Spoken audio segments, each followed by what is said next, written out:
Welcome to our 80th celebration of sisterhood. As Colleen said, we are Marianne and Vic, and we knew each other while we were in the house in the late 60s. I remember Vicki because she was always so much fun. I don't think that's on, is it? Oh, do we? Okay. Sorry.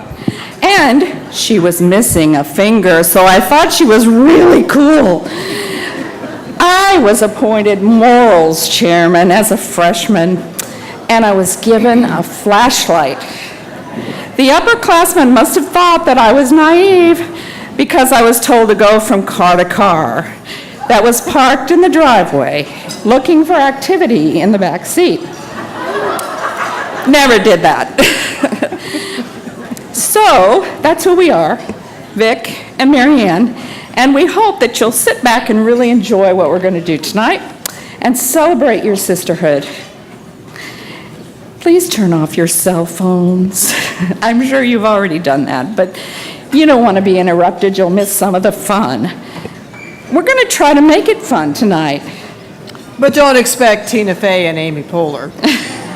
However, the storytellers that are going to come to the stage later tonight practiced this morning, and they found out that I was a teacher in my first life, and so I brought a bell, and every time one of them spoke too long, they got the bell. But tonight, thanks to our wonderful MC, we have something better than the bell. So we're going to try really hard. We're not making up all the time like some of the air pilots do, but we're going to try to move this along as quickly as possible. So we hope you'll enjoy. And, you know, life's journey takes us on many different paths. But through these stories you're going to hear tonight, you'll see that we have a shared thread of sisterhood that weaves its way throughout our lives. A few months ago, the 80th Anniversary Committee sent out requests for all alums to submit some memories by sending in stories about your time in the house. It was a difficult task to choose a representative group of stories.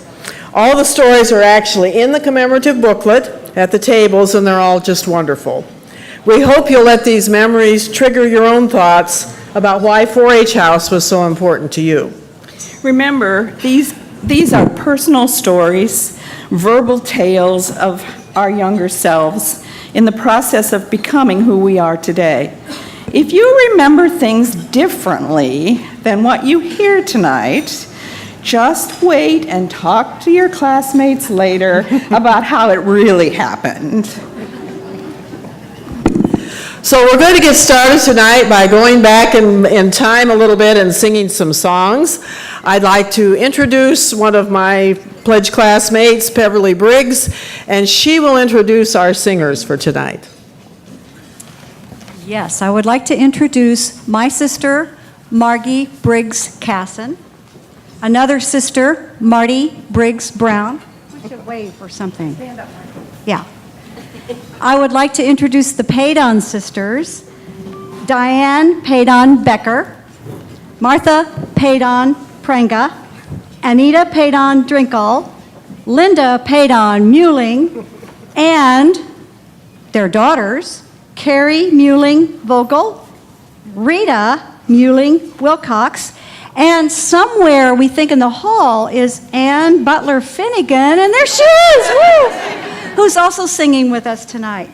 We would like to refer you to page 71 in your green book because we're leaders, we're not performers. So we want you to sing along with us.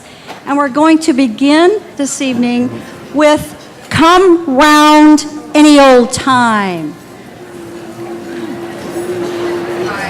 Come round any old time and make yourselves at home. Put your head on the mantel shelf, open the cupboard and help yourself. You know you're welcome here wherever you may roam.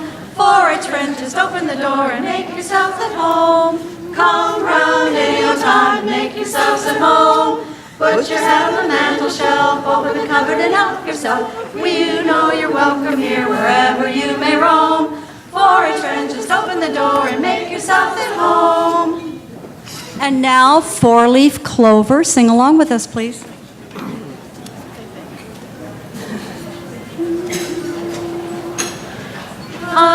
looking over a four-leaf clover that I overlooked before. One leaf is sunshine, the second is rain, third is the roses that grow in the lane. No need explaining, the one remaining, it's somebody I adore. I'm looking over a four-leaf clover that I overlooked before. I'm looking over a 4-H clover that I overlooked before. One is for head, the second for heart, third is for hands that are doing their part. No need explaining, the one remaining, it's health that we're striving for. I'm looking over a 4-H clover that I overlooked before. We can't hear you sing. We can hear us sing, but we can't hear you sing. So now we're going to sing You Are My Sunshine, and we know you know that without even looking at the words.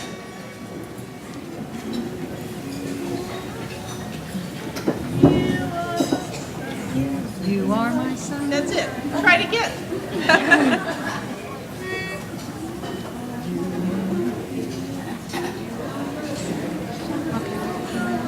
Ready? You are my sunshine, my only sunshine. You make me happy when skies are gray. You'll never know, dear, how much I love you. Please don't take my sunshine away. We're not true beauties, we're not talent, nor are we angels in disguise. We are unsightly, we stay out nightly, but at least we're organized. We could hear you, thank you. Now we're singing Witchcraft.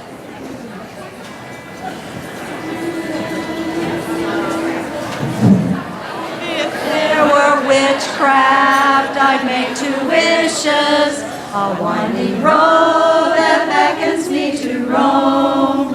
And then I wish for a blazing campfire to welcome me when I'm returning home. But in this real world there is no witchcraft, and golden wishes do not grow on trees. Our fondest daydreams must be the magic to bring us back these happy memories. Memories that linger, constant and true. Memories we'll cherish for a house of you.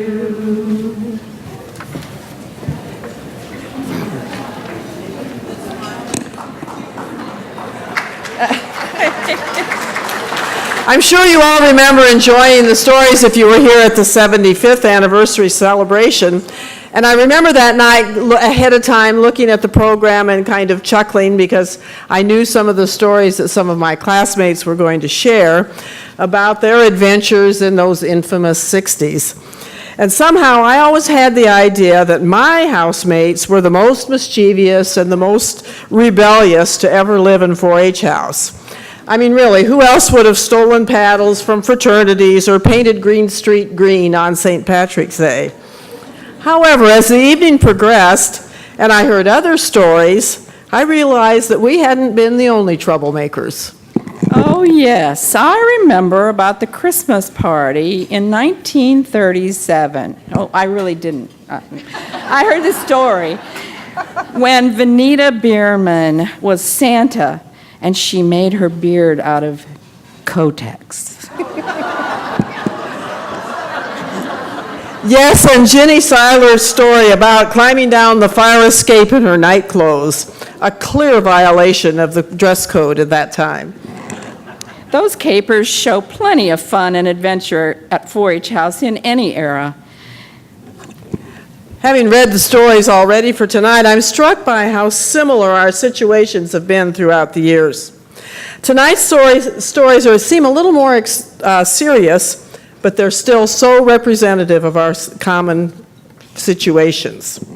And there has always been a group of alums who have dedicated themselves to helping the house grow and prosper. I remember that feeling of awe and respect for the alums who were around when I lived in the house. And Cindy Eustace, our first speaker, would have to come foremost in my mind. I remember her telling us stories about the 16 Pearls and those after them who made the dream of 4-H House a reality.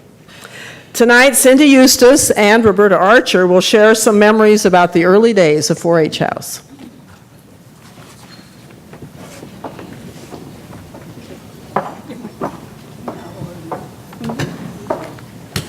I literally have been sitting at my seat cutting my speech. They already cut it a lot today, but anyhow, let's go and see what happens. Let me get the bell. The only way,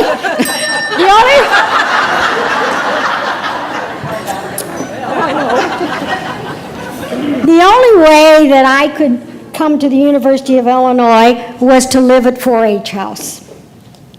I became a pledge in September 1952.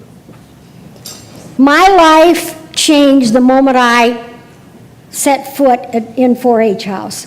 I had to live with 14 women, and the upperclassmates helped me to adjust to the situation, and most of you have become lifelong friends, but all of you have become my sister.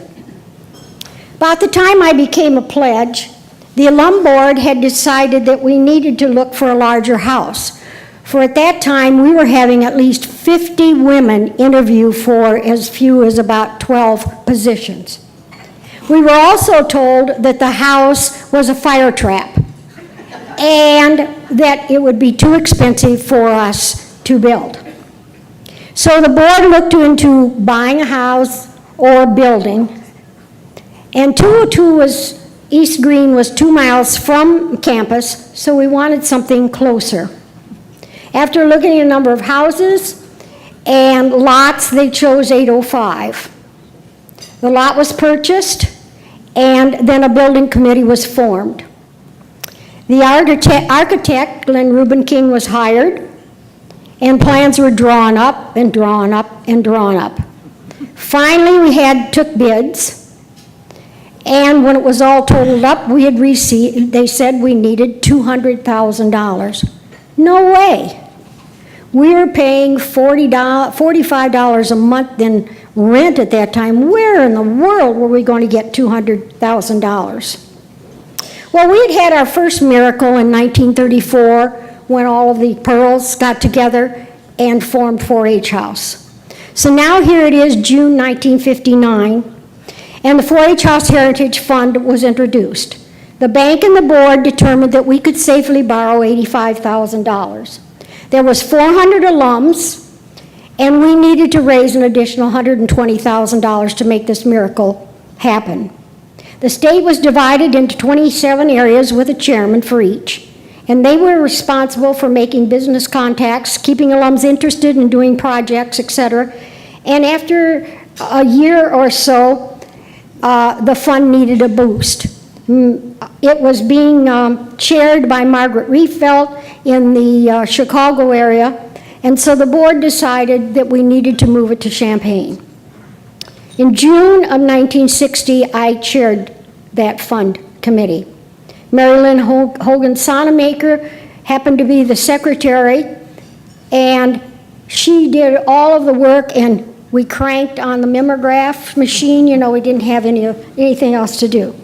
And then Diane Mathray Schmidt said that she would go on the road with me a couple of days a week, and we would go out to different areas with the different area chairmen to contact businesses. I looked over some of my records, and I found out that we got as little as $5 and as much as $500 from businesses. Alums were sending money in on a regular basis, and after a year of searching, we got a loan from Lafayette Life Insurance Company if 30 alums and parents would co-sign for that loan. By the end of July, we were able to proceed with building the house. And as you know, as you build, costs become higher and higher. How could we get more money? Caroline Hendricks organized the Chambana alums and actives, and we became a catering service. In 1 year, we raised $20,000, and catering continued until Caroline retired somewhere in the late 70s. Other projects popped up: cookbooks, pine cone arrangements, building doll furniture, raffles, etc. The Illinois Home Bureau Association was very strong, and they asked their units to contribute monthly to fund for a state-of-the-art kitchen. We received from them $10,350, another miracle. 68.6% of the alums and 3.3% of the parents contributed to the fund. We've totaled that out to be an average of $99 apiece, and if it was equated to the amount today, it would be $800. In August of 1961, we had no money for furnishings or to finish the basement. So actives and parents laid tile, painted, and Caroline convinced Father Duncan at Newman Hall to loan us $20,000, another $20,000 for 10 years. In September 1961, we moved into the house, miracle number 2. This past June, my pledge class of 18, that was originally 18, 9 of us joined together and celebrated our 80th birthdays. We keep in touch often, and we discuss 4-H House all the time. And as we were discussing, we went to how in the world can we afford, even at our age, to give the amount that is necessary to build this house. And I looked at some of my correspondence, and I found out that one of the alum hubbies at the time wrote a note, and he said, "I'm donating this sum for value received. 4-H House gave me a wonderful wife." Hubbies, open your checkbook. Alums, what value do you place on sisterhood? We are looking for a miracle number 3. As Sisters for Life, we need to continue to embrace the founding principles of 4-H House. There are now over 1,100 of us. We must give generously so 805 doesn't become another fire trap, and our legacy as the best house on campus continues to the 21st century.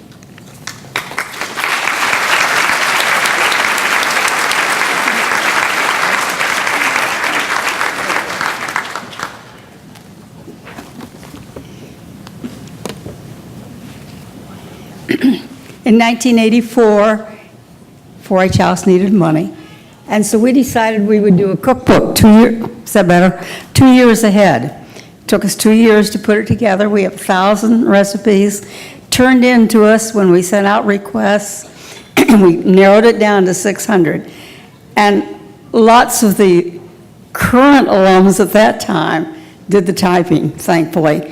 The Love Camp girls and the Blocker girls. They worked so hard to get all these things done. And so 4 of us worked on this committee, all in the same area. And once we made this determination and called Wimmer Brothers, we had a 4-H House book on the way. And this was our book, $14 a piece. We made money, quite a bit of it. But there were problems. It was an awful lot of hard work, believe me, a lot of hard work. But it was fun work and it was good fellowship. But what do you do with 2,500 cookbooks and another 2,500 coming in? Well, fortunately, my husband had built a shed for to keep his pioneer seed corn in, and it was vermin-proof. So we convinced the people to pull off of the hard slab, as they called it, and come out there with their trucks, and we used the forklifts and unloaded the cookbooks. So this was all right until the seed corn started coming in. And one of the seed corn supervisors came by and he said, "Craig, what in the world is in all those books that say cookbooks?" Craig said, "Cookbooks." I said, "Well, knowing your mother, I understand this problem." So they loaded the seed corn around the cookbooks, and we got tired of moving around it, so we got them sold. Alums were wonderful. Some of the early alums sold boxes upon boxes of cookbooks, and I'm grateful. Illinois Farmers Union carried them in their state office. A lot of the Farm Bureau offices had them. They were at a lot of different places. Now, there's a new cookbook coming out. We've had a complaint on this one, and it's serious. In the last, I'd say 3 months, the covers are falling off, and the cookbooks have been used so much they're a mess. You can't read the recipes. So sell those people new ones, ladies. And I suggest any of you that have a connection with any kind of a business, put 10 to 20 cookbooks with the business. People will come and buy them. You can stand the outlay to begin with, and you'd be surprised how many people will pick up a book and say, "Oh, that looks like a good one, I really need it." So girls, all I can really say is it was hard work, it was fun, it was good fellowship. I didn't want to do it again, but I would have. It was a little much, but I really would like to see them get these sold. There's what, 500 of you here? That's not too many cookbooks apiece. You can do it. You got to have one for yourself. Your mother's got to have one. And Hortense and Uncle Abe has to have one. There's 4 who are gone already. Thank you.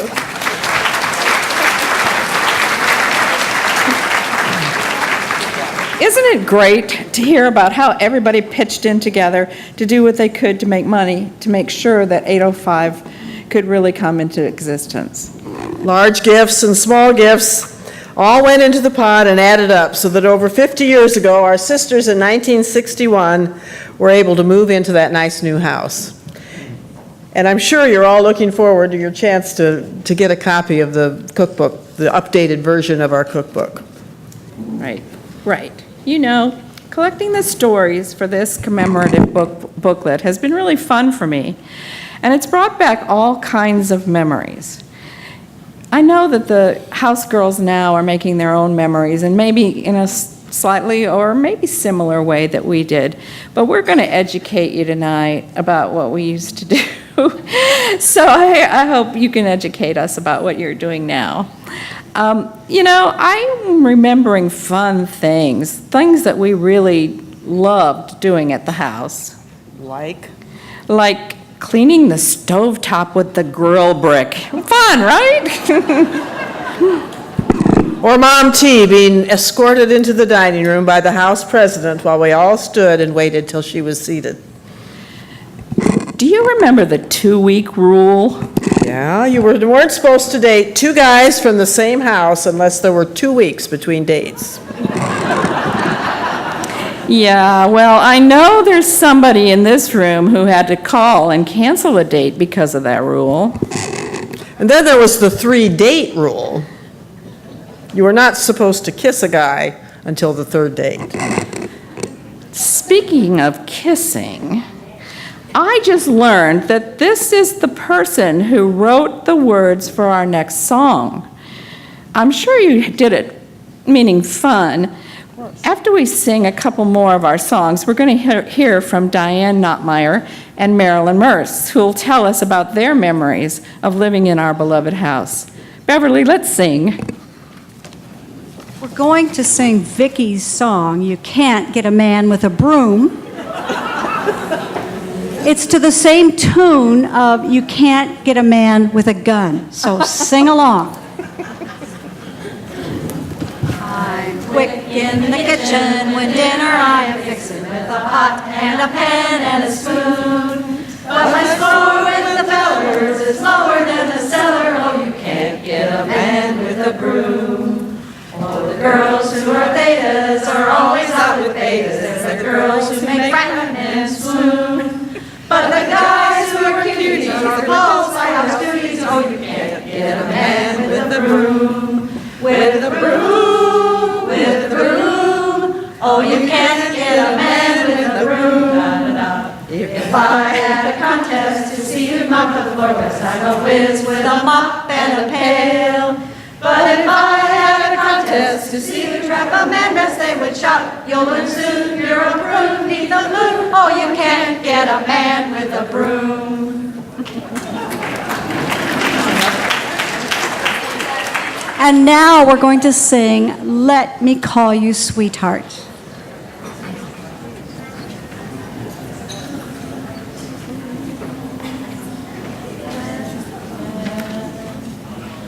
Let me call you sweetheart, I'm in love with you. Let me hear you whisper that you love me too. Keep the love light burning in your eyes so blue. Let me call you sweetheart, I'm in love with you. Honey, honey, bless your heart, my honey that I love so well. For I've been true, my guide to you, to my honey that I love so well.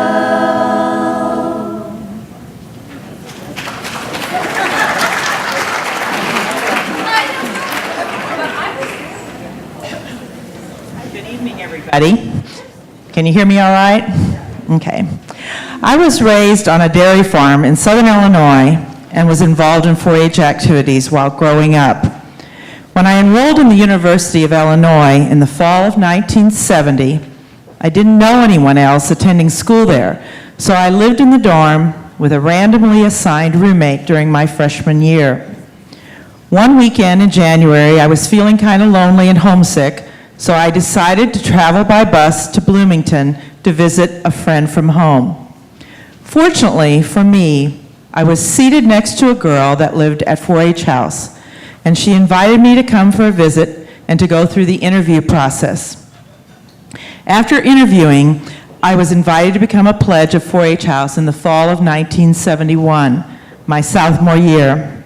I was so excited and often think about how fate played a role in that chance meeting. I cannot fully express the total and complete joy I felt when I moved in. I was greeted with open arms, hugs, and laughter. The best words to describe my experience at 4-H House was friendship, love, acceptance, and fellowship. Within the first month of moving in, I became ill with a severe kidney stone and I had to be hospitalized. My mother drove to Champaign and was immediately offered a room at 4-H House to stay in while I was hospitalized at Carle Clinic. To this day, she still talks about how nice those 4-H House girls were to her. As a young girl growing up in a large family, my parents always expected me to do my share. So for me, house duties and cook crews seemed like home. Some of my favorite memories were simple things like working on a cook crew and trying to figure out how in the heck to make a casserole that served 55 women. Another favorite memory is when we would all set up our sewing machines in the dining room and we would make formals for an upcoming dance. And I learned so much from girls that were in fashion design at that time. I don't know if they still have that class, but we had a great time doing that. Another favorite memory is when we were awakened for a special ceremony when a house sister became pinned or engaged. There aren't words to describe how it felt to sit on the floor in the dark, passing a candle around a circle of my sisters and singing until the lucky girl was revealed. It was magical. I was a mathematics and accounting major, so I spent many nights poring over problems and homework, but I always looked forward to the half-hour break after study hours when we would turn up the tunes and dance to the Supremes or Carole King in the living room. It still brings a smile to my face when I think about it. The most important and lasting thing that I gained from living at 4-H House is friendship. The women I had the privilege to live with were absolutely wonderful. They made me laugh, they consoled me when I was sad, they helped me when I was sick, and they believed in me. It has been over 40 years ago since I lived at 4-H House, and it is still one of the most memorable and important stages of my life. Thank you.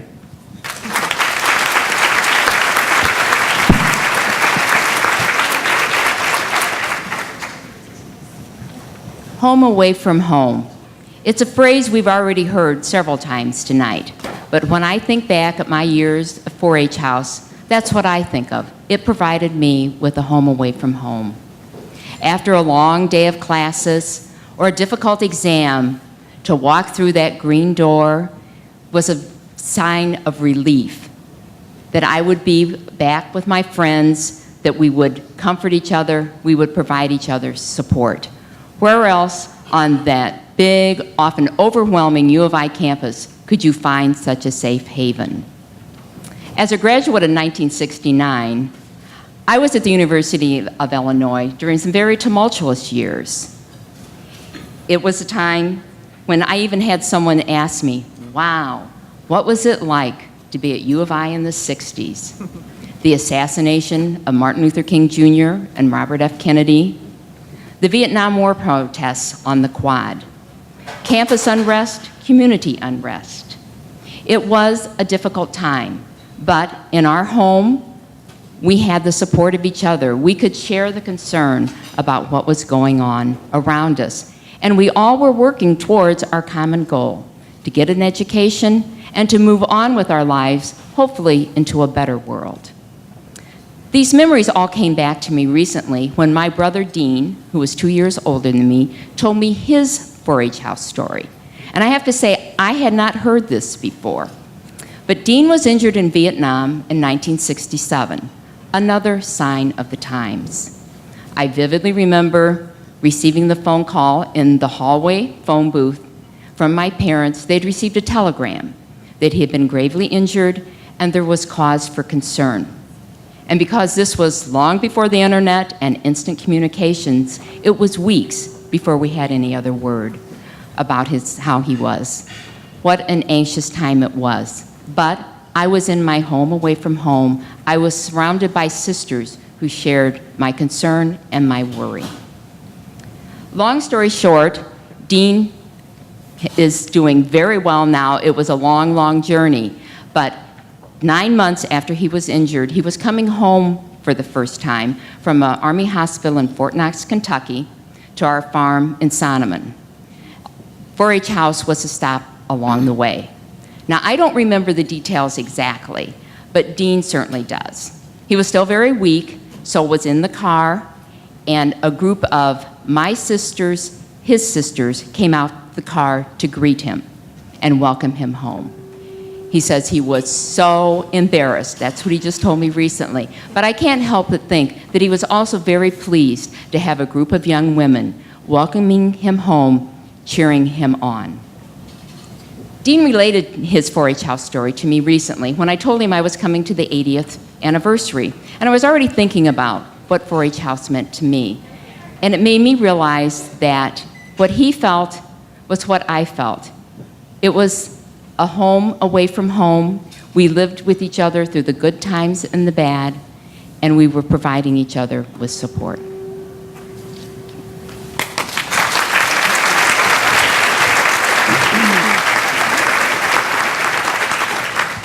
I was there then, and I remember that it's so sweet to hear Marilyn Man, it kind of makes me want to cry. You know, I've lived in New York City now for 13 years.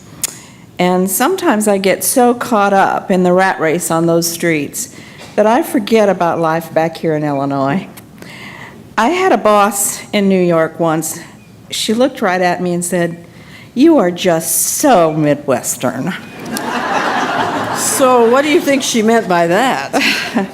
Well, for a while, I thought that she was chastising me for speaking my mind in meetings, since I often just tell it like it is.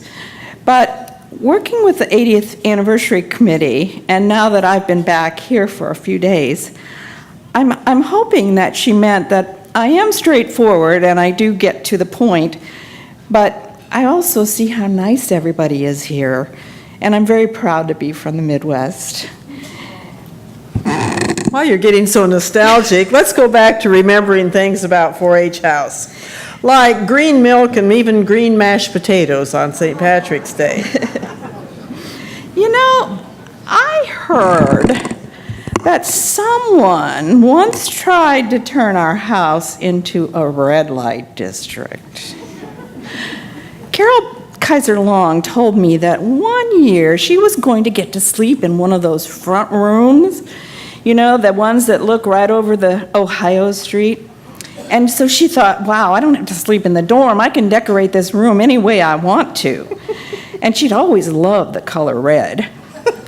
So back in that day, I didn't think I'd ever say that, but back in that day, they didn't sell colored light bulbs. So Carol decided to take a regular bulb and paint it red. And then she put it in a lamp right in the middle of her window. Now, it didn't take too long, and if any of you knew her, you know she usually was very careful, but it didn't take Mom Thatcher too long to call Carol down to have a little talk about, you know, what would this do to the house's reputation, and could it hurt because people might think that that red light in the window meant something? Well, Carol says that when her dad found out about this little episode, he told Carol that he just hadn't taught her enough about life. Another story that we came across when we were preparing for this was that one year, reportedly, Jane Stevens Gore and her cook crew were preparing liver and onions for supper to serve everyone.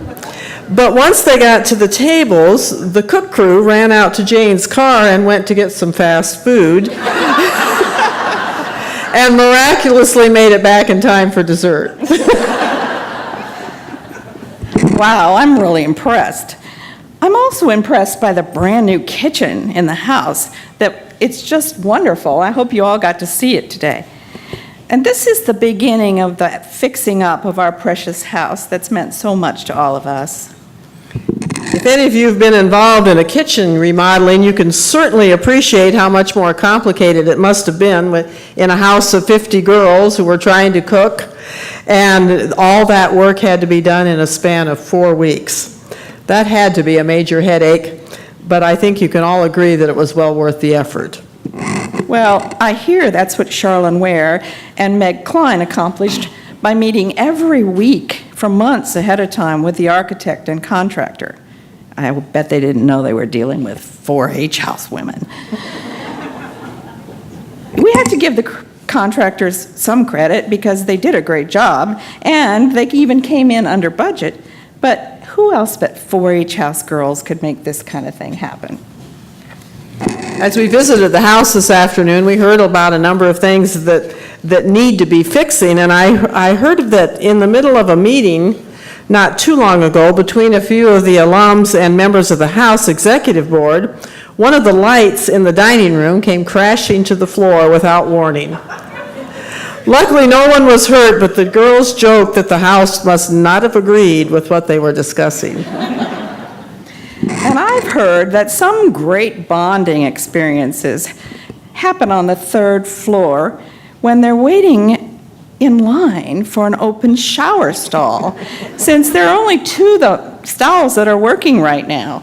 So most of the time, though, I've heard that the girls are really standing around just dressed in a towel. I understand that the girls also had a dreadful time when the boiler was broken last winter. And they all brought in stacks of blankets and sweatshirts just to get through that week. Our beloved 805 is getting old. I suppose some of us are as well. But it still has lots of life in it and lots of joy left to be enjoyed. So everyone who loves her is going to have to pitch in and help us fix it up one more time. I know that the house has been cared for through the years by many alums, and even their spouses. Nancy Weller is going to tell us about one of those times and about an important house key.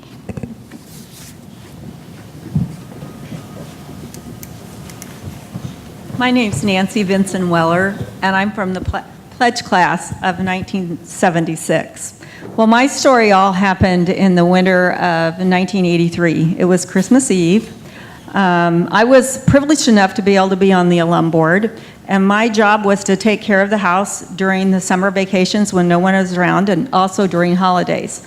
I lived in St. Joseph, Illinois, so that wasn't difficult for me to do because I was close by, and I was more than happy to do it. Well, during that winter break, it was the day before Christmas, I had found out that the house girl, who was supposed to be staying at the house over the Christmas vacation, all of a sudden found out she had to go home to Bloomington. So therefore, there had to be somebody checking on the house, because I wonder if it's that same boiler. The boiler was not working, and it would cycle off, and then it wouldn't come back on when it got really cold out. So when it was really frigidly cold, there had to be somebody there to punch that little button to make it come back on again. And so the person was gone who was supposed to be doing that, so I said to my husband, Curtis, when you go into work today, can you take the house key with you? And then on your way home, you can check that boiler to make sure it's okay. Well, we knew it was supposed to be a white Christmas. Think back to 1983. But that Christmas Eve day, the temperatures fell lower, the wind started blowing harder, and the snow kept coming on and on and on. I called my husband 3 o'clock at work, and I said, you aren't going to make it home unless you get here right now. And I was 6 months pregnant, and I had a 3-year-old at home, and I really didn't want to spend the night out in the country alone by myself. Well, the bad news was he didn't make it home. But the good news was he had that key to 4-H house. So he, along with a coworker, and I guess it's true, come on in any old time and make yourself at home. He brought another coworker with him who couldn't make it home either. He lived around Gifford, Illinois, and he couldn't make it home. So they spent the night, Christmas Eve night and Christmas morning, sleeping in the basement of 4-H house. And my dear husband kept punching that button all night on that furnace, so that 4-H house wouldn't have frozen pipes on Christmas morning. So it all worked out okay. Christmas morning, my dad came across the field on the tractor, and he took myself and my 3-year-old and took us across the field so we could have Christmas dinner with them. And by noon, my husband was home, the roads were clear, and that was a 4-H memory my family will never, ever forget.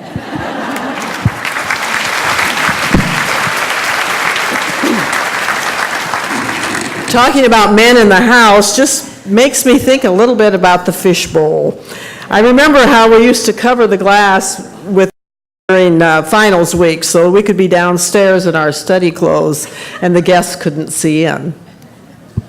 Singers, will you help me with something? Birds do it, bees do it, even goldfish in a bowl do it. Let's do it, let's fall in love. Man on the floor! But we don't do it in fishbowl. Good evening. I'm here really to try to say thank you to you. David, get closer to the mic. Closer? I'm about to swallow it as it is. There you go. Is this better? Aha. I'll start over. Hi. I'm Dave Porter. I'm a Triangle Fraternity Pledge of '64, or somewhere about then. Well, it's a long time ago. But I wanted to say thank you and tell you just a couple quick stories about the fishbowl and my experiences with some of your sisters. For example, I better watch out what I say. I didn't know there was a 2-day rule on and Linda tells me that she had afternoon and evening and late evening dates, Yeah. but that's different. 4 in one day once. Oh, I didn't know that. But we'd go sometimes running down the quad singing, "The Lord said to Noah, there's going to be a floody, floody." And people thought that was fun, or funny. We enjoyed it. Triangle was occasionally given the opportunity to have an exchange with the women of 4-H House. And one night I remember particularly well. We were close to the end of the exchange, and one of our guys noticed a card catalog over on the phone booth, or phone table, down there in the living room, where you kept track of the women who had late nights. Now, that's back in the ages when you had to have keys, or you didn't have keys, you had mandatory lockdown at 10:30, and so the guys went over and they rifled through the card catalog, and they found the woman who had the most late nights. Not bad thinking. She was engaged. Well, that killed that idea. Then they looked to, well, who was number 2? Well, number 2 was this young lady from Havana, Illinois, who was sitting patiently on a couch over by the corner of the room, and guys would come up and say, "Would you like to go out and get a ice cream or whatever?" And she constantly said no. So I went up and said, "Would you like to go study at the library with me?" Now, this is not a characteristic that I was normally familiar with. And I'm proud to tell you, we never made it to the library. But how many days was the rule? I might have broken 1 or 2 of those rules. And one of the ways that was the most pleasant way to end a date in those ages was to come back to the house, and we would get out of the weather, we'd get into the fishbowl, but you weren't ready quite yet to leave, so you're finishing saying goodnight while you're in the fishbowl. And occasionally I'm told I would kiss somebody else. I don't know. Well, I do. And it turned out that this young woman, Linda Newton from Havana, finally, after days and days and months of pursuing, agreed to humor me and agreed to get married. And I can get done with this in 30 seconds. And so when Linda came home and told folks what ridiculous thing she'd agreed to do, Mom Thatcher called her in and said, "Now, honey, I want you to think about this because he kisses a lot of women." Love that woman. She was very observant. Anyway, short memories.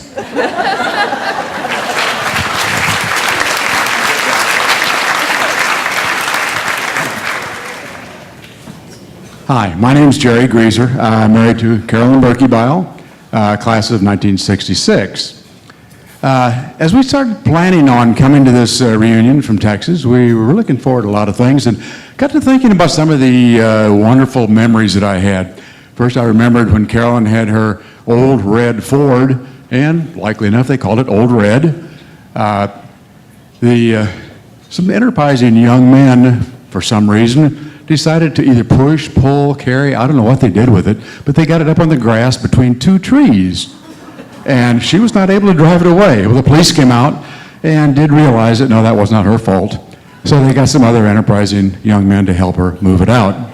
I also remember Janie Stevens' yellow Volkswagen Beetle, which was quite a hit. In fact, it was a really big hit when it rolled down the hill at one time and ran into her car. I remember the stories that Carolyn told me about when some of the girls would paint the toilet seats with white shoe polish for some reason, and also cover the commodes with saran wrap. But I think most of all, what I really remember is the fishbowl. That was a very important part of 4-H House. I wonder, why did they call it the fishbowl? Well, there was kind of a confined area right there before you had your last opportunity to tell your favorite squeeze that you really, really loved her, and the people who were watching kind of thought it looked like a lot of fish that occasionally would come up for air. Possibly it could have been maybe because they looked at us as fishermen, and we were bringing our favorite lure, our favorite big fish hook, somehow that we could try and catch a really good catch to tell our grandkids about someday. However, I think my fondest memory really of 4-H House is Mom Thatcher, because Mom Thatcher helped us keep a long-distance relationship together since I was down at Pensacola in the Navy flight program. And so Mom Thatcher, well, first we realized that there was lots of girls that would stand in line waiting on to use the limited phones at 4-H House. So Mom Thatcher offered Carolyn the opportunity to come to her apartment and use her phone. So that kept our relationship alive, and 2 months ago we celebrated our 48th anniversary.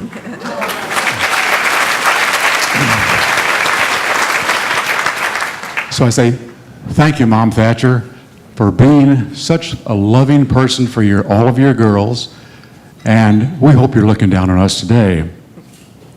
It's been such a pleasure and an honor to be associated with all of you 4-H girls and families. I look at each one of you as indeed treasures, and I refer to you as high-grade ore people, because high-grade ore is a term they use when they're mining for gold and other precious metals.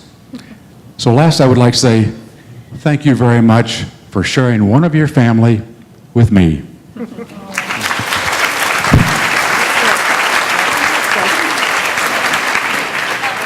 You know, after that, I think we all need a seventh inning stretch. So let's all stand up and have our song leaders let us sing some crazy songs.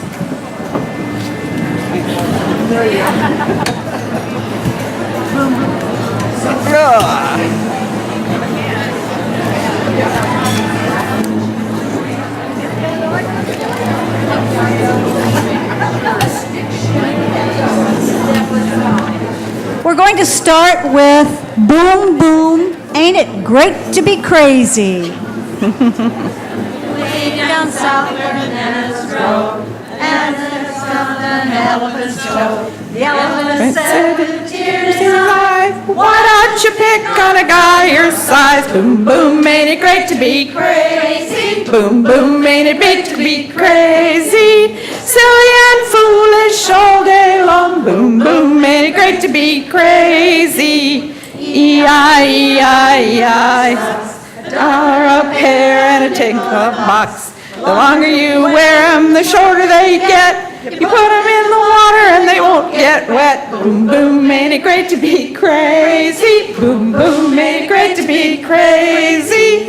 Silly and foolish all day long. Boom, boom, ain't it great to be crazy? horse and a flea and Three blind mice sat on the horse shooting dice. The horse slipped, fell on the flea. Woo, said the flea, there's a horse on me. Boom, boom, ain't it great to be crazy? Boom, boom, ain't it great to be crazy? Silly and foolish all day long. Boom, boom, ain't it great to be crazy? A man bought a pair of combination lockwear. He Years without a tear.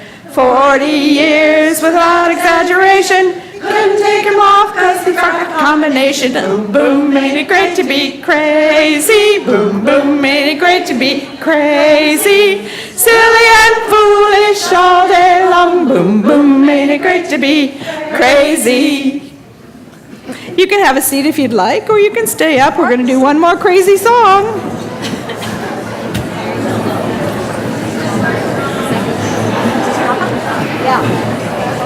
You have to have your glasses on for this one. It moves pretty fast. All right, now we're going to do when Papa put the paper on the wall. First time, slowly. Second time, very fast. When Papa put the paper on the wall, he put a pot of paste upon us all.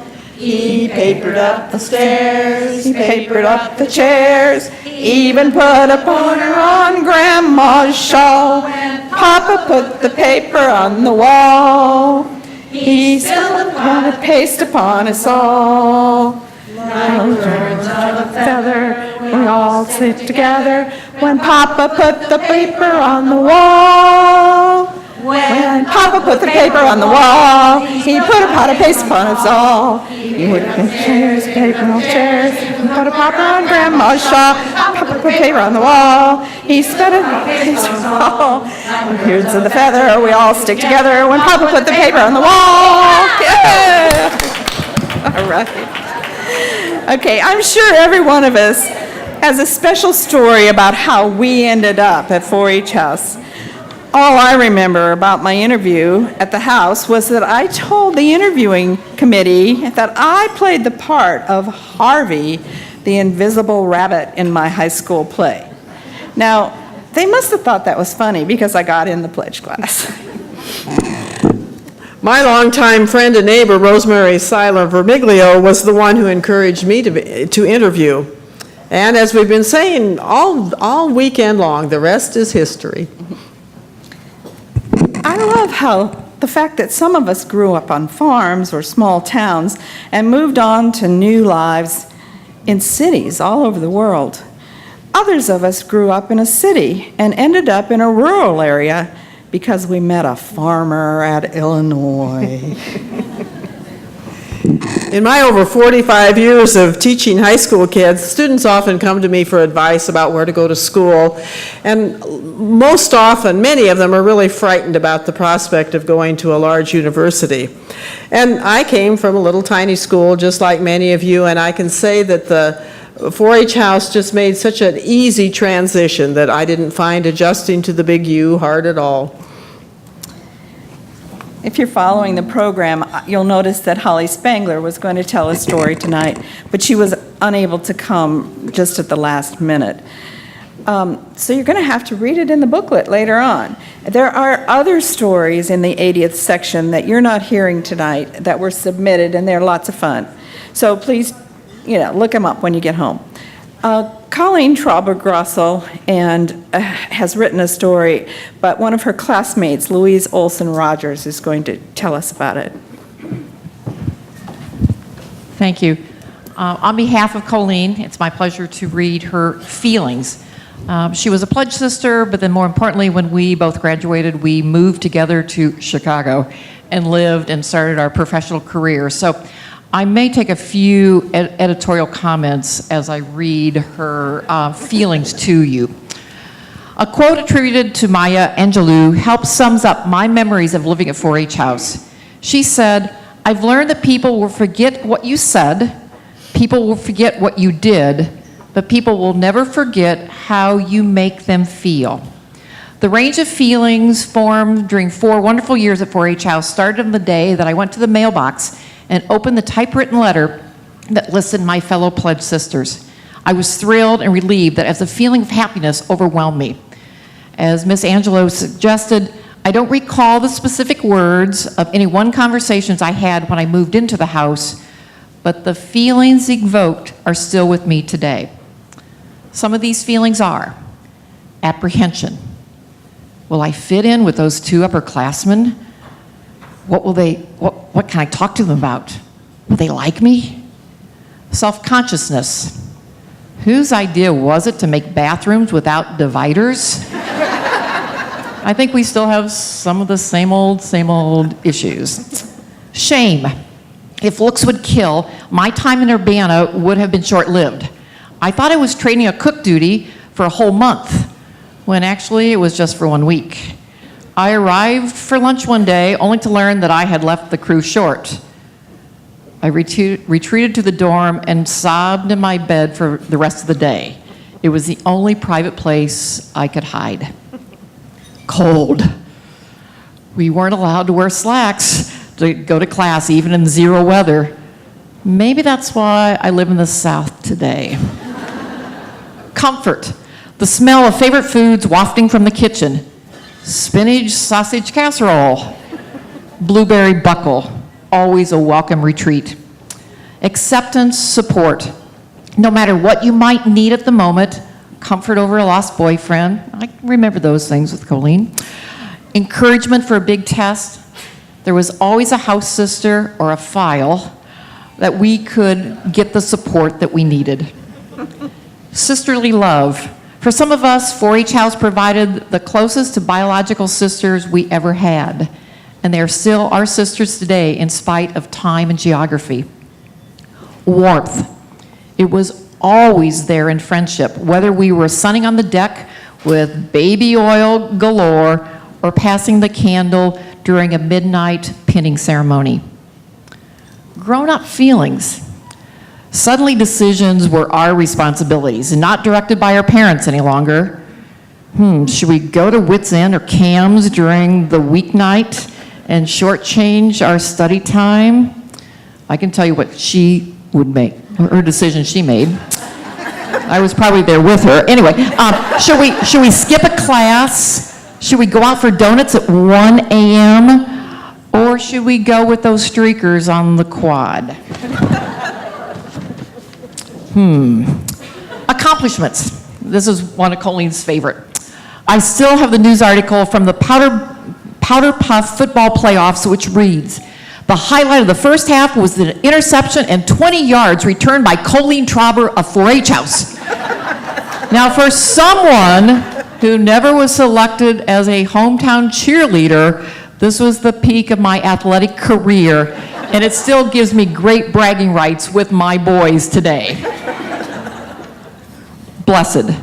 A house sister actually found my first job for me. It was quite a thrill for a farm girl to move to Chicago. Later, she introduced me to my first husband, well, really first, current, and only one. And in summary, Colleen says, I will always be grateful that I had 4 great years at the University of Illinois, and 4-H House was the essential part of that experience. Although I'm living far away from Illinois now, the memories, the feelings of my time there remain close to the heart.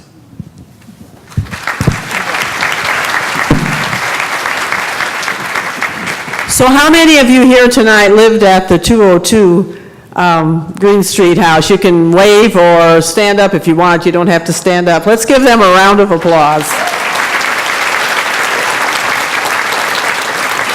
And Marianne has a story to share with us from one of the people who lived at 202. Actually, this story was sent in an unusual way. We received memories about the class of 1943 from Jean Rutledge, daughter of Mary Jane Rutledge, Marla Reuben King Wachter, and Marissa Reuben King Meter, daughters of Glenn and Barb Reuben King. In other words, it didn't come from the classmate. It came from their children, which I think tells us something really big about a 4-H House woman. When 10 ladies from the 4-H House class of 1943 graduated from the University of Illinois, no one could imagine the depth of their friendships that would last well over 7 decades.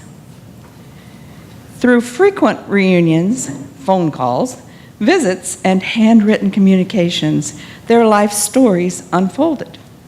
They did not have the internet, so they came up with the idea of a round-robin packet of letters and photos that they faithfully circulated among the women, as each would contribute a letter and pass along the packet with the items to the next person until it returned for a new letter to be exchanged for the old one.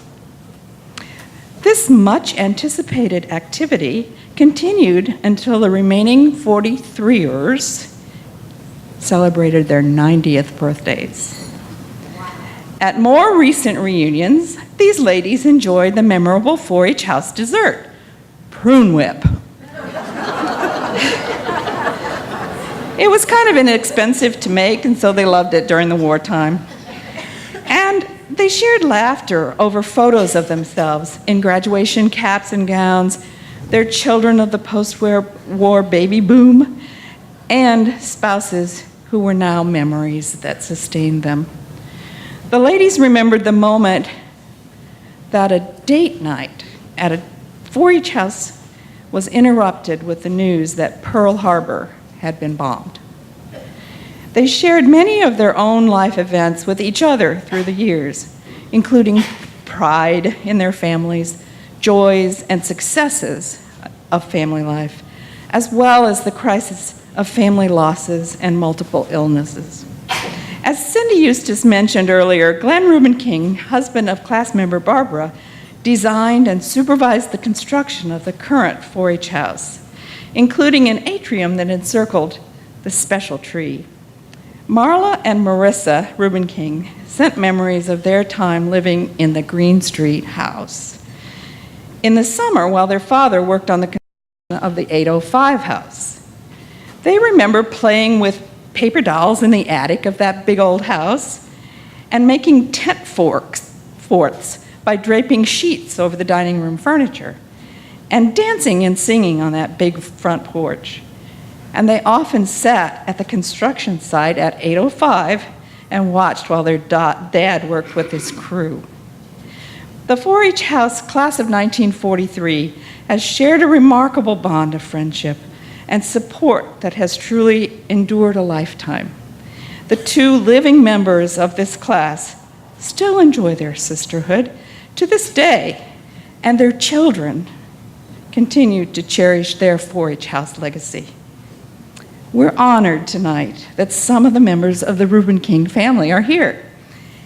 And they're with us tonight, and I'd like for them to stand, and I'd like you to welcome them and tell them how much we appreciated that house. Thank you so much.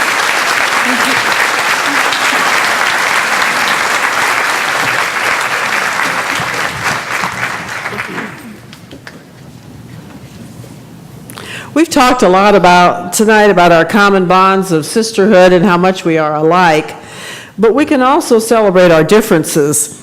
As my pledge class group has reconnected in the last few years, we have enjoyed sharing the different paths that our lives have taken. Some have married, others have not. Some have children and grandchildren, some have not.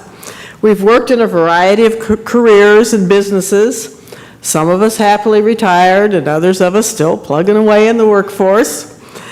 And we certainly do not all have the same political beliefs. And we manage, for the most part, not to discuss politics when we're together. The next 2 stories also show that our bonds of sisterhood can be strong all the way through our lives. My name, excuse me, my name is Judy Harrison, and I'm the class of 67, and I'm a part of that class that Vicki was just telling you about.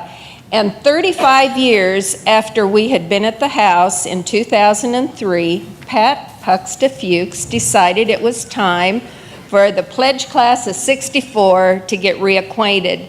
And we had sent Christmas cards back and forth and maybe seen each other a couple times, but for the most part, this was the first time we had seen each other in 35 years.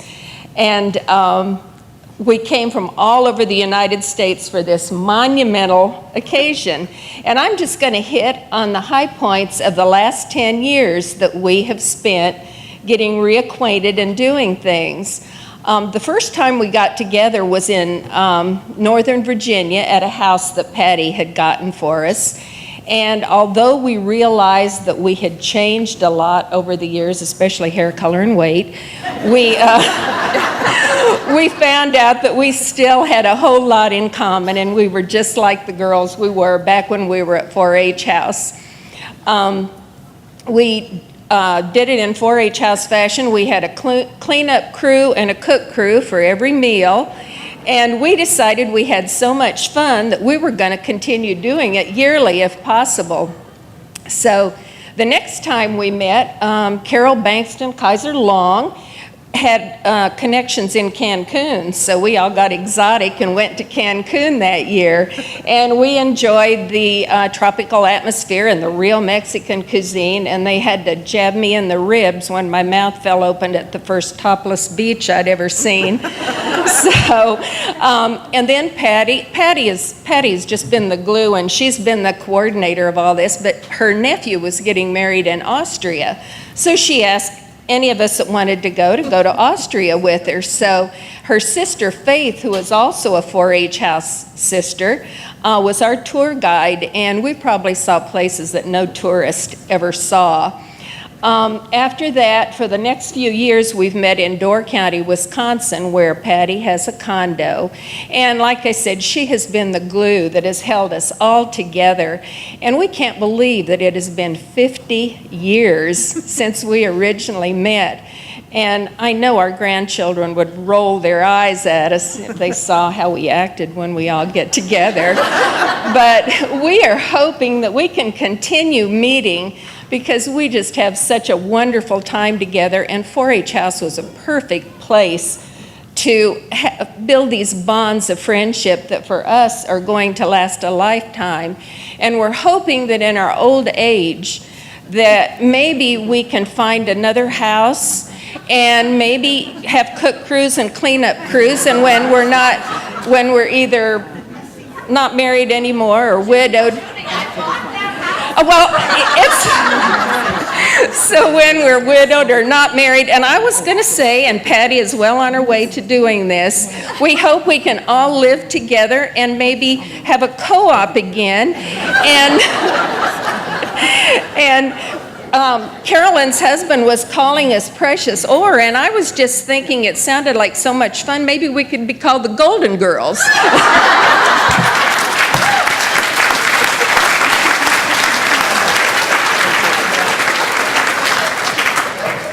I'm Joanne Holzcraft. I'm from the pledge class of the graduating class of 1970. And in the spring of 2002, I received the home front, and there was an article that they were looking for a house director. So I called Linda Padon Muling, and told her that I might be interested. However, I had a dog, and we would have to be a package deal. And she said that would not be a problem, that they had a dog in the house at the present time. So I went to the house, had dinner with the girls at Monday evening house meeting, and a couple days later, they called and offered Oski and I the position of house dog and house director. So I spent the summer organizing my life to live in 2 rooms and a bath. And in that August, I came back to 805 to move in. I met the girls. Here I was trying to put faces and names together, learning the new rules, and many times I thought, what have I done? When we were in school at 10:30 and midnight on the weekends, we were locked in and locked down. Now no hours, girls would come and go. All night long, I'd hear the door open and closing. They were going to jobs, they were going to the farms to work with animals, and they were going to Walmart. Back when we were there, the clock on the wall used to run our lives. Now it doesn't even work anymore. 4-H House belongs to the girls. It's their house, and they run the show. And one day, the house president, Jill, said, "Can I talk to you?" And I said, "Sure." So she came in and sat down. I'm sure she had a knot in the middle of her stomach. And she said, "Somebody told me you were out of your apartment without your shoes on. And that's against the rules." And she said another time, you had Oski in the living room, and he's not supposed to be there. So we'd been busted. And so I told her that we would definitely do better. Traditions change, and they would often say to me, "What did you do?" And I would tell them, but one thing I told them many times, "You may be the only 4-H house girl that anybody ever knows."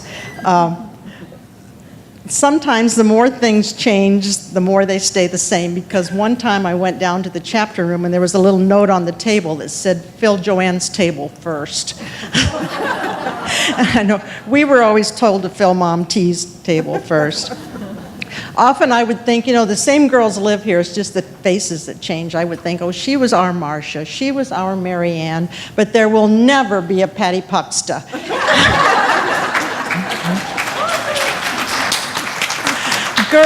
Girls are very involved with their careers nowadays. They don't get married as soon as we used to, and so there weren't as many ceremonies. So one night there was to be a ceremony, and I heard the chimes, I heard the girls singing. I'm standing in the apartment with my candle, and I'm waiting, and pretty soon, I think Kayla was the social chairman at that time, she comes to the door and she says, "Where are you?" I said, "I'm waiting for you to come get me."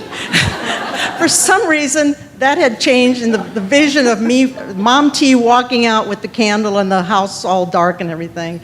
I don't know, it had been changed a little bit. And so I said, "You got to come get me." Another time, it was during finals week, Holly came to the door and she said, it was Rowdy Half Hour, and she said, "Can Oski come out and play?" And I said, "Sure." So they had put pledge on the the dining room floor, and they had pillows and they were sliding, and they wanted to see how Oski would look doing that. One of the saddest times of my life was when I had to stand up in front of the girls and tell them I needed to go back to Quincy. I love the girls, still do. In them, I saw a sisterly love that was genuine and uninhibited. They loved each other, and they loved 4-H House. They had fun, but they were mindful of their grades. They were spiritual and had a faith in God that they freely exhibited. If you ever see in the home front that they need a house director, and the stars all align that you can leave your home and go back, try to do it because it was a great ride. Thank you.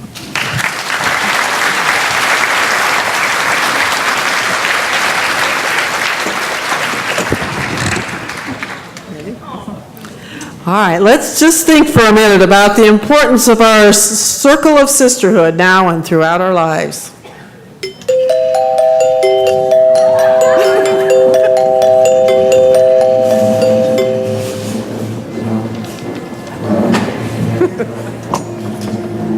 Perfect.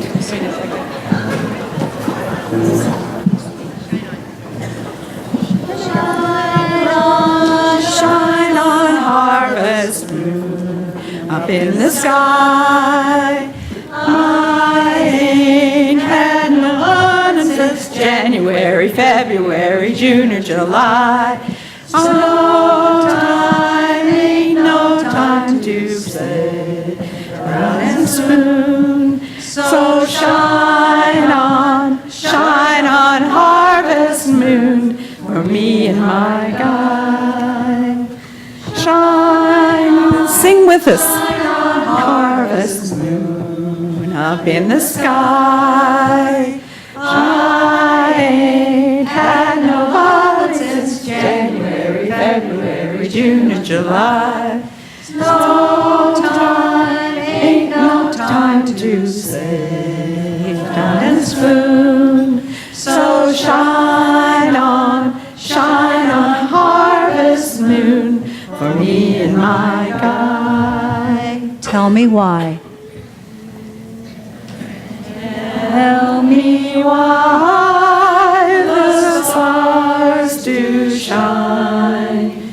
Tell me why the ivy twines. Tell me why the ocean's blue. And I will tell you just why I love you. Because God made the stars to shine. Because God made the ivy twine. Because God made the ocean blue. Because God made you. That's why I love you. And moments to remember. The New Year's Eve we did the town, the day we tore the goalpost down. We will have these moments to remember. The quiet walks, the noisy fun, the ballroom prize we almost won. We will have these moments to remember. The summer turns to winter, and the present disappears. The laughter we will try to share will echo through the years. When other nights and other days find us gone our separate ways, we will have these moments to remember.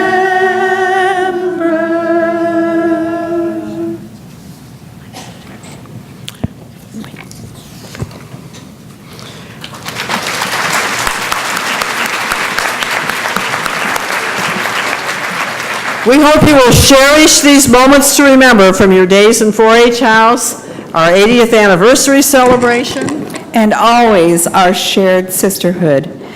Thank you, current house girls, for treating us to a flash mob. We really enjoyed it. At this time, I'd like to ask Cindy Trauber-Eustace to come back up to the podium.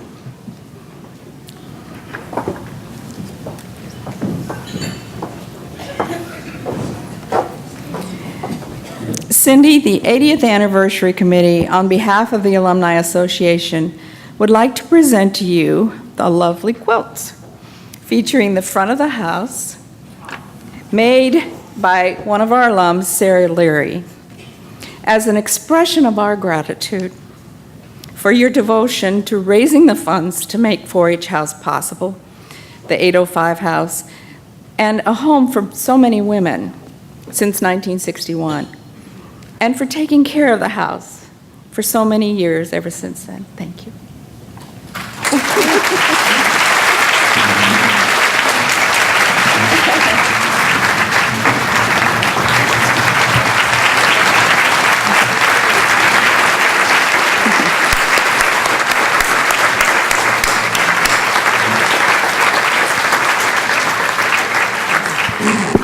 I'll make this short. One thing that I took out of my speech that I was going to say to all of you, many of you knew my husband Dick because we were here for 10 years. And when we as pledges met in June, we talked about what we would give or how much we could give to this fund and how much we could sacrifice. And I remember back in the days when we were just married and came down here.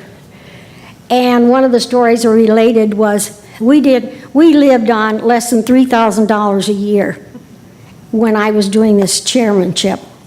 And I remember the time of taking Vicki and ourselves walking down to Walgreens for a pint of ice cream for 10 cents. And that would be the only money we'd have maybe at the end of the month for a paycheck. Vicki is here, and some of you will remember him. And I've opened my checkbook to this campaign, and that's what I know Dick would want. And he would be thrilled to know that I got this. So thank you very, very much.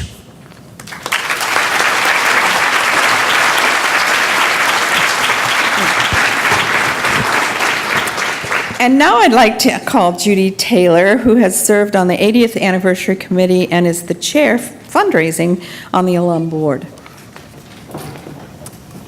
And I would like to bring Pat Fuchs to the stage, please.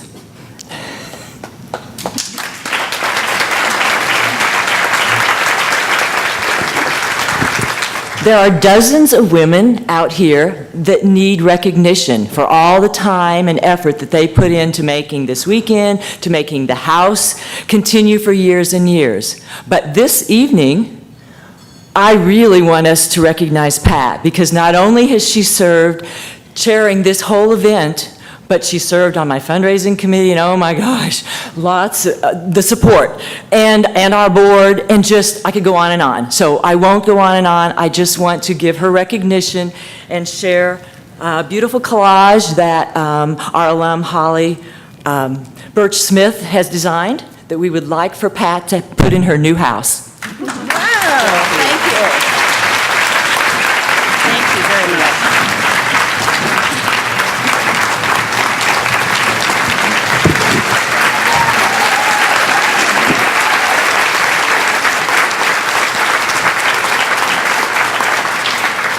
Thank you, one and all. It's been a pleasure, a labor of love.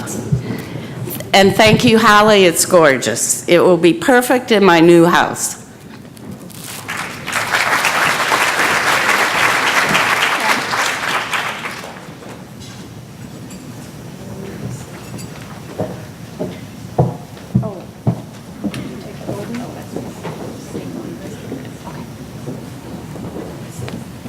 Let's sing the song about our house pin, Take the Golden.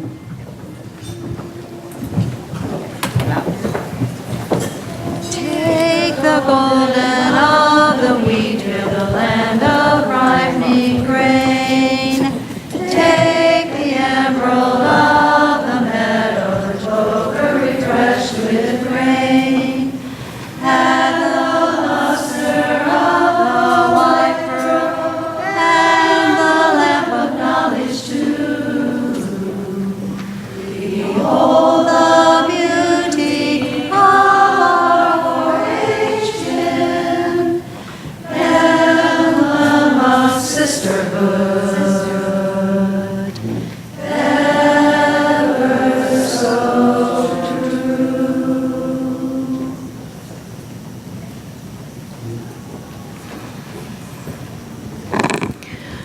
What Judy left out of her remarks is that not only did Pat chair this weekend's events, but when you go home and read your book next week and relive all the warm fuzzies, you'll notice that she also chaired the 75th, and she was on the committee for the 50th. And I was at all three of those, and I've made her promise that she'll come back and do the 100th. A couple of days ago, I'm Patty Thaxton, class of 79. It's our 35th anniversary, and that's my cheering section over there, and also my pledge class. A few days ago, a friend posted on Facebook something that I think is especially appropriate tonight. I walked down memory lane because I love running into you. As I listened to the stories tonight, it struck me that while some details may change, such as Joanne's story about the house mother being escorted to ceremonies or not, those details may change, but the circle of sisterhood stays blissfully the same. I've been thinking a lot about that circle as this weekend approached. Circle ceremonies have been part of the human story since the beginning of time. Forms of ceremonial circles exist all around the world, from the great stone circles of Europe to the Native Americans to the 4-H house. They teach the interconnectedness of all things. They're used as gathering places for ceremony and celebration. Look around you. You're seated in circles, gathered together for ceremony and celebration. Circles are protective. Standing within a circle shields a person from dangers or influences outside the circle. Think of circle the wagons, circle of firelight, circle of sisterhood. Songs have been written about circles, like Let the Circle Be Unbroken. Who can name a song about a parallelogram? Anybody? Nothing? No, I didn't think so. Circles can expand and still maintain their shape and purpose and power. What happens when you add a point to a triangle? You get a rhombus, I think. There aren't any circles about rhombuses either. When we lose someone from our circle, the circle doesn't contract. We just move them into the center, where they're held tight in the arms and hearts of their sisters. Circles are a reminder of the sacredness of the circle of life. The seasons, the sun, the moon, the stars, the earth, all things round. They've been highly esteemed by many different cultures for millennia, symbolizing unity, perfection, eternity, stability, wholeness, infinity, even the goddess, and female power. In fact, a circle of women may be the most powerful force known to humanity. Just look at the Women's Giving Circle that Elaine Simon Wolfe and Barb Campbell Dieterman organized among the 4-H housewomen of the 1970s. Together, they raised over $10,000 for the kitchen renovation in just a few short weeks. That's powerful. That $10,000 kicked off the Nurture the Future campaign, a capital campaign to raise $1.25 million to repair, renovate, and reinvigorate our college home at 805 Ohio. If you visited the house this weekend, you saw the impact of that first $250,000 in that brand newly renovated kitchen. Complete with smooth top range, double ovens, a pot filler over the stove, there's a new refrigerator, the new food prep area. During the renovation, the carpenters found faulty wiring in the kitchen, and once that was fixed, the girls now have a toaster that actually works. You heard about the boiler, and it's going to finally be replaced. You may have noticed that the girls' rooms and the bathrooms and the showers and the ceilings are in desperate need of renovation, both structural and cosmetics. And while the ceilings are torn up, we'll be installing, you heard it earlier, central air.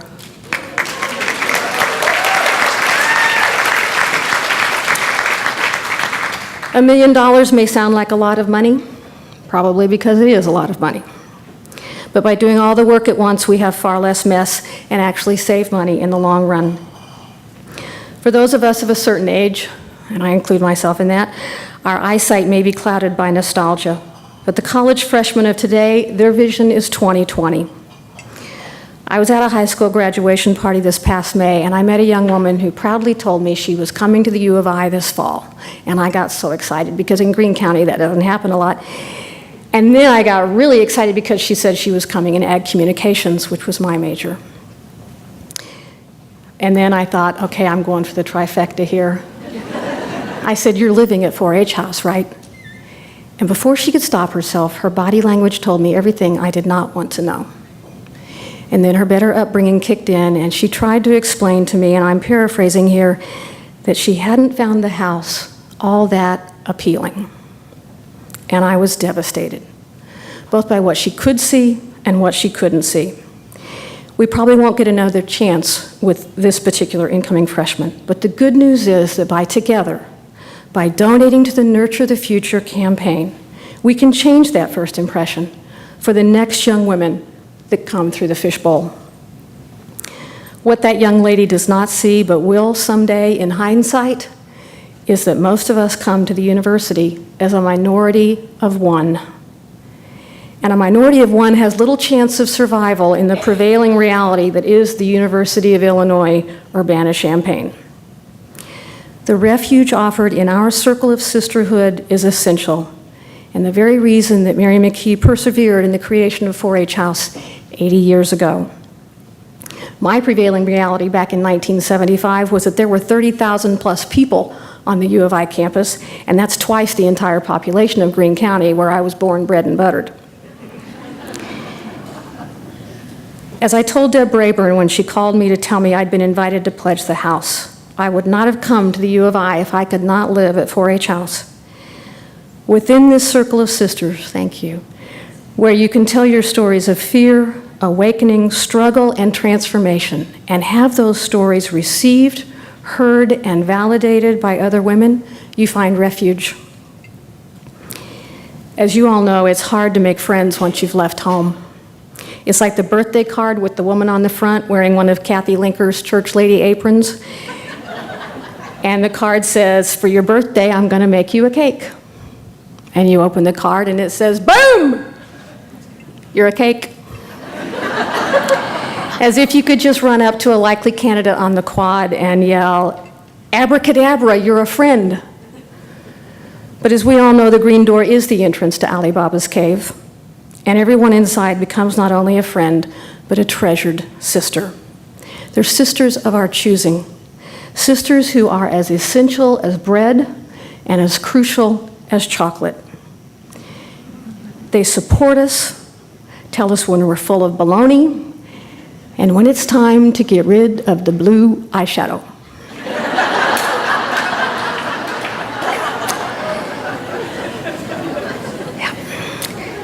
They show up when it matters, and with that kind of safety net, it's much easier to take a chance on life's next big thing.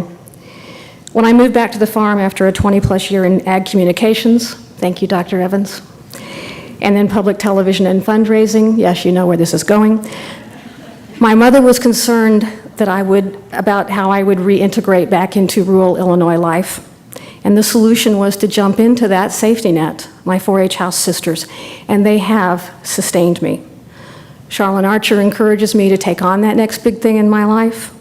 Kathy Linker's blog has been a source of strength, and it led me to the profound words of Jamie Hogan and Holly Spangler, words which inspired the next big thing in my life, and that's a circle.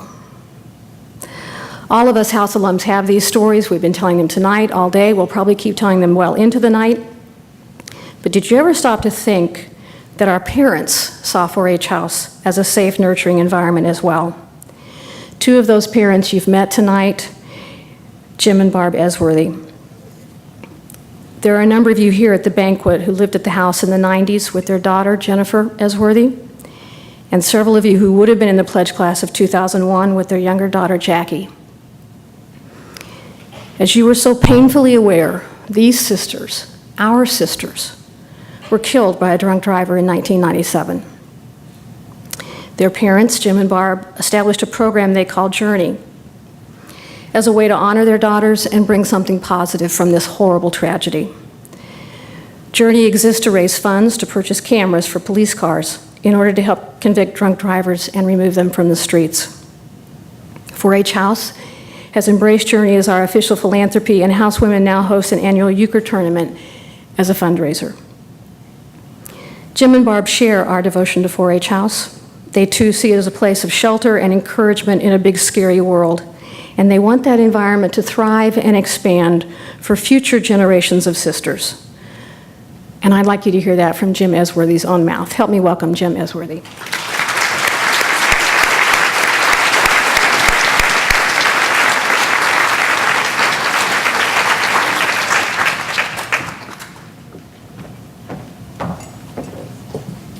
Thank you.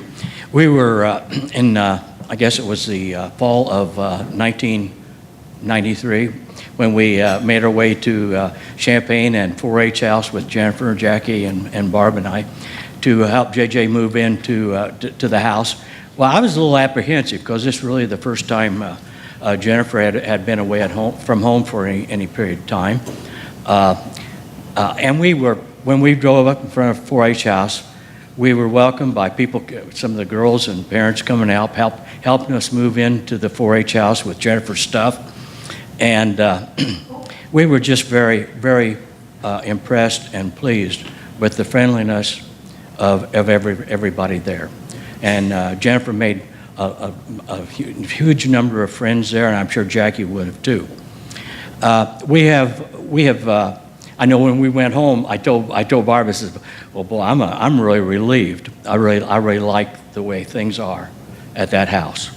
Well, anyhow, I just wanted to share with you an idea that you might want to share with maybe some of your parents, grandparents, or anybody who wants to continue the support for 4-H House after we're gone. And Barb and I have taken that initiative right now. We have established an account at a bank, and it has a beneficiary of 4-H House, where it would be called POD, paid on death, that goes to 4-H House. So that we don't know how much we're going to need before we get out, but this is just another way for us to support 4-H House when we're gone. And we really appreciate all the support that the girls through the years since Jennifer and Jackie were killed have done in the supportive journey. That has been phenomenal. Thank you.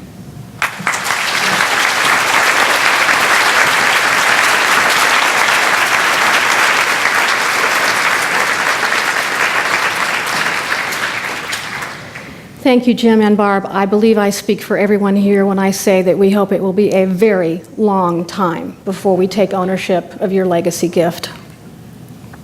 In the meantime, we can prove ourselves and the house worthy of your very generous and wonderful gift.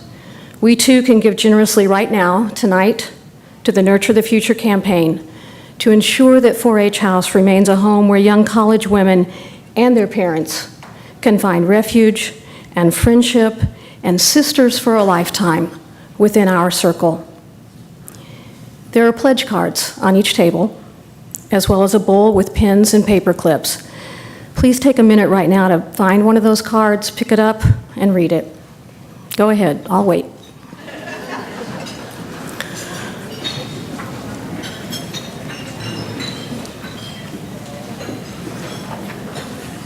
I'd encourage you to consider the amount you would like to give. If you'd like to make your donation tonight, you can write a check or use cash. Simply fill out the card and attach your donation to it using one of the paper clips and drop it in the bowl. Or if you'd like to make a pledge, payable in a lump sum or over time, simply mark the appropriate boxes on the card and place it in the bowl.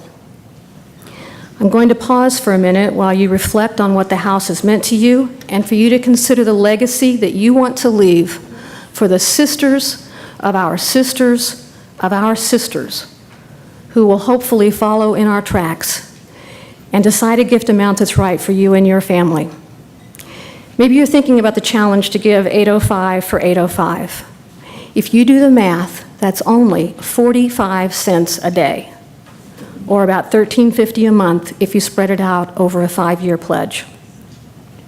Back in 1959, when those 400 alums literally put themselves on the line by signing that mortgage, the majority of those alums each gave $99. That was in 1959. If you adjust that for inflation, that $99 in 1959 would be worth, in 2014, $800. That's a circle.